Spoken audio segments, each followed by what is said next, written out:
Welcome back to the Hockey Show, and we are talking about Pierre-Luc Dubois and his trade to the LA Kings. Now, this is a trade that I think is fair for everyone that is involved. Dubois being sent out of the city that he just so desperately seems to hate, and he's finding himself in the cultural hub of the world in the LA Kings. And for the Winnipeg Jets, they're getting a good return as well. A couple solid young guys, especially one of them, a good depth guy, and a pick in return.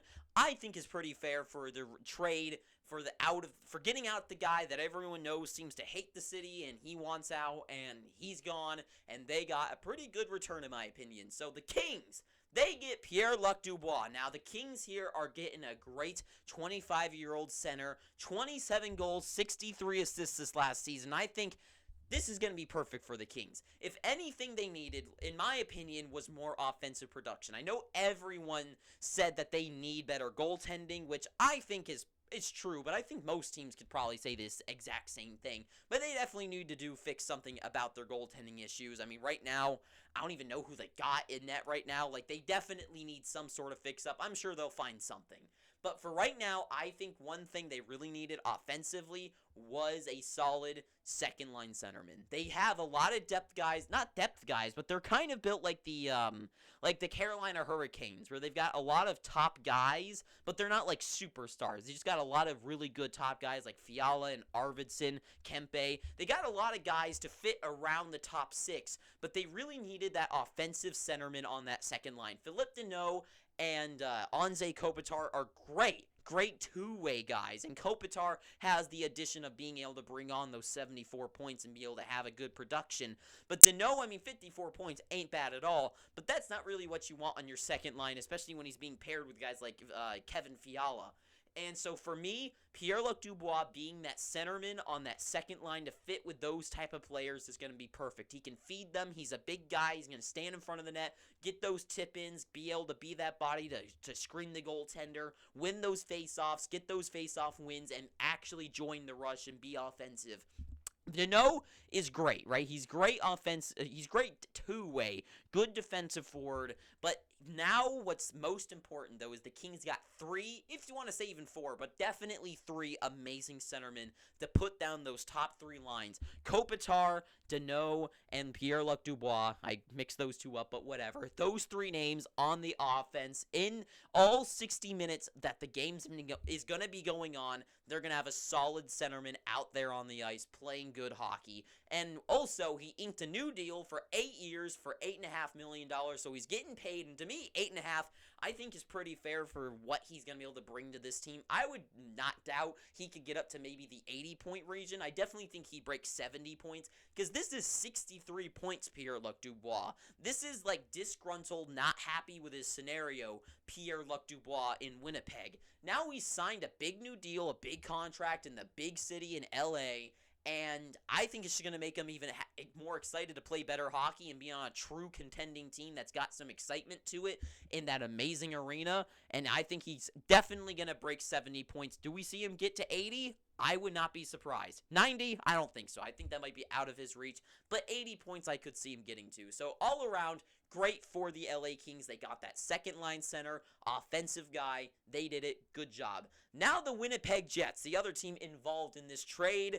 And I think this is a fair trade coming back to them, especially Gabe Vilardi. This is the type of player that I think people don't really think about, people don't really give recognition to. But to me, 23 years old, 23 goals this season, 41 points. This is the type of guy that he's not going to make the biggest move in the world. He's not going to make a highlight reel. Well, I mean, I guess any of the NHL players could, but he's not going to do some crazy between the legs spinnerama top shelf or something like that. He's not one of those type of guys. He's one of those centers that is just good. He's just one of those good players that are in position well, playing physically and just doing everything right. And I think that's exactly what the Winnipeg Jets need. They just need some really good guys that are just going to do everything well on the ice, in the play, and just playing hard. And for him, he's on a RFA, though. So the Jets are going to have to re-sign him. And for me, I don't know how much he's probably going to be worth. I'd say with his 41 points, 23 years old, you signed into like a 2-3 deal for like $4 million. I think that's fair to see him grow, maybe even $3 million, 3 to 4. But for 41 points, I expect this guy to grow. 23 goals, and where he was positioned on the LA Kings as well. I mean, imagine what he's going to do with a better position on the Jets. I think you pair him up on the first line with Kyle Connor, maybe second line with Nikolai Ehlers, and then maybe he runs with it. Maybe he grabs the ball. They say, hey, Velarde, go catch the bone. We'll sign you to 1 year for like $4 million. If you run away with it, you'll get an extra $3 million next year, get to $7 million for 5 years or something like that. If you don't catch it, whatever. I mean, maybe we ship you out of town. Maybe you never know. And Velarde, I think he's going to run with it. I think he's going to run with this one. He's going to get to 50, maybe even 60 points this season. I know that's a bold claim to say, but I just think it's potential with being a better position on the Winnipeg Jets.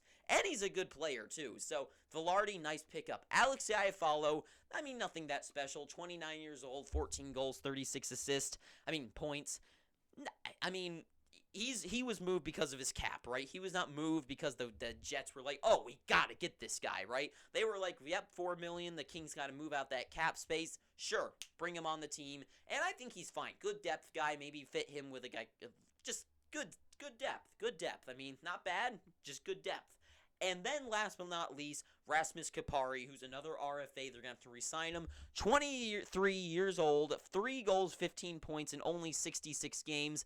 He's one of these guys that I don't have a lot of hope for to become anything that special. I see him being more of a, maybe like, he's one of those guys that I could see getting like a crazy outbreak season where he gets 40 points and everyone freaks out over him. And then the next seasons after that, he's in the 30s and 20s, and then no one remembers him in 3-4 years. So, Rasmus Kupari, nice pickup, but I guess we'll have to see what happens with him. And then also a second-round pick. So, overall, I think a great return, a great guy in Gabe Velarde, and a couple of good depth pieces, and a pick is a fair trade, in my opinion, for a guy like Pierre-Luc Dubois, who wants out of town, and they did that, and they got something back in return, and you can't really complain about that. I see people are saying that the Jets got a lot for, they think they got a lot of return, like a way better return than they expected. I think people are insane. I think some teams are just willing to trade more for certain players than others, and some GMs for some reason are out of their head and just like think some players are worth more than others for some reason.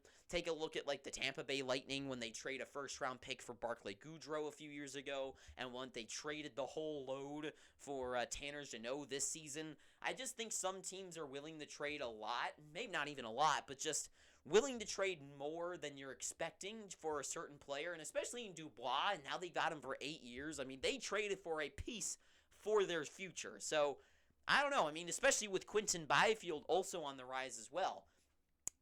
Everything's just looking up for the LA Kings, and that's all I gotta say. So thank you for watching this. If you've watched it this far, please, I'm begging you, pick up your free subscription. And I'm gonna be talking all of the draft stuff and all of the trade nonsense over the next day, as tomorrow is, of course, the NHL entry draft. So make sure you got that on your calendars, and come watch my channel when it's all over and done with, and tomorrow where I do my mock draft. But anyways, that's all I gotta say. Too sweet. Have an amazing day, and ta-ta for now.